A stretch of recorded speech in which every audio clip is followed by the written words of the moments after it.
the Sunday nighter Bengals at Chiefs. Opened at Chiefs -6. Then there were -6s and just that on the board. And then the 5.5s have just creeped in recently. Total opened at 58.5. On Tuesday, there were 58.5s, 59s. They're no longer 59s. It's between 58.5 to 57.5. To me, I think this total is just too high.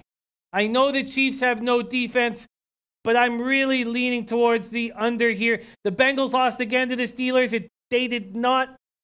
They were not able to break this Steelers curse that they have. Mixon had a subpar game.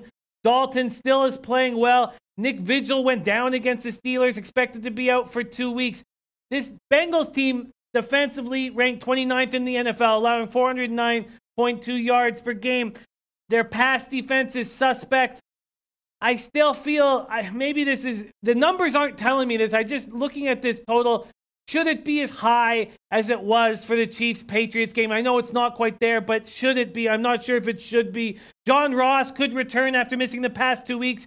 He will help. Both teams have started games very quickly so far this year. Bengals have outscored their opponents 45-17 in the first quarter. The Chiefs are even better, 65-19 in the first quarter. Donnie, why don't we start with you here? Bengals at Chiefs.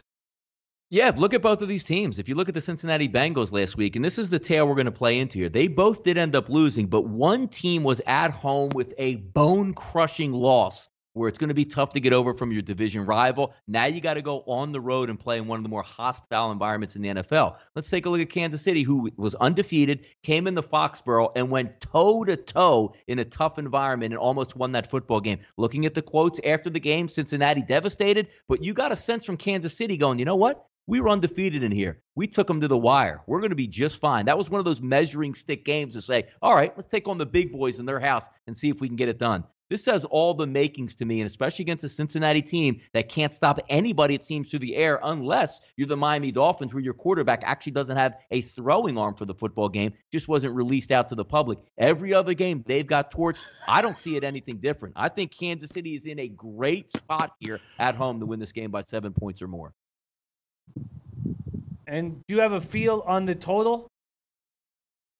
With Kansas City games, to be honest, Jimmy, like there's, 50, 55, 60, 65. You're looking at a team that plays very little defense and there's no resistance on the opposite side. It's like Andy Reid is dialing it up from long distance and saying, let's just have fun and see how high we can go on the scoreboard. As long as you're going to get some good weather, which I don't think there's going to be bad weather, you're hanging numbers in the 50s. They're just climbing all over those Kansas City. So lean over just because the simple fact is, I don't think either of these teams can stop anybody against the pass. I hear that. Well, Capper, can't wait to hear your breakdown of this Sunday nighter, Bengals at Chiefs. I think that was a really well framed, really well framed setup there by Danny. Beautiful, beautiful framing. You had the Chiefs lose, but it was a good loss. Honestly, whoever had the ball last in that game was going to win. And the Chiefs can walk out of that. They can walk out of Foxborough, recognizing that the hardest part of their schedule is behind them. They've played 4 of their 6 games on the road.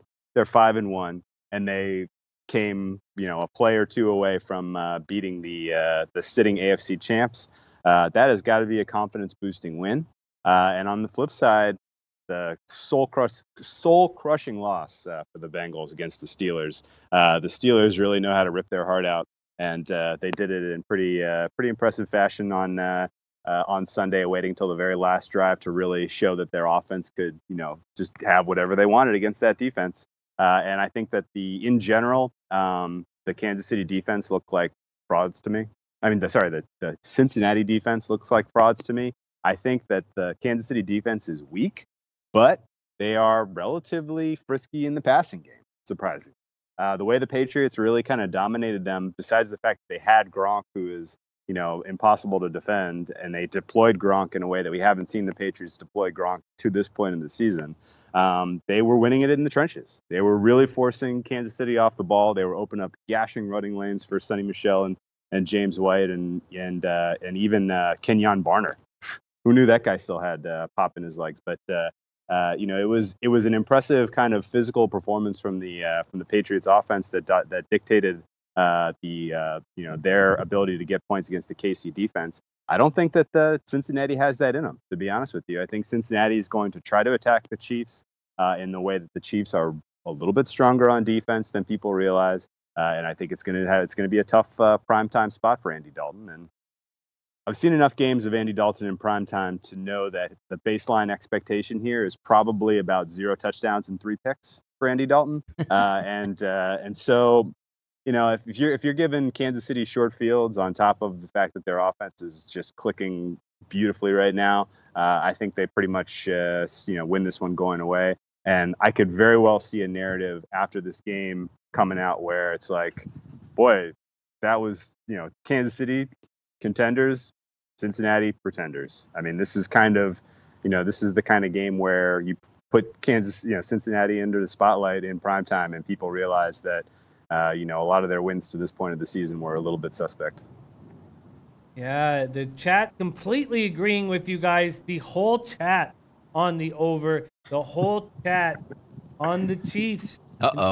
Yeah, that's dangerous. So you're telling me parlay a Cincinnati money line with the under. Got it. Done. Yep, this is your anchor play. Put the Chiefs in the over in all 16 of your parlays this weekend. Don't worry about it. Oh, that's funny. I love it. Great breakdown, guys, of the Sunday Nighter. Hey guys, thanks for tuning in to our channel.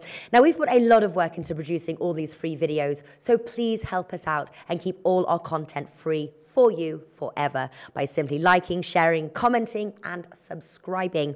Now, not to mention, a visit to our industry-leading website will warm the hearts of all our SBR employees, especially myself. Now, the links are over there to the left, so do check those out. Thanks for watching.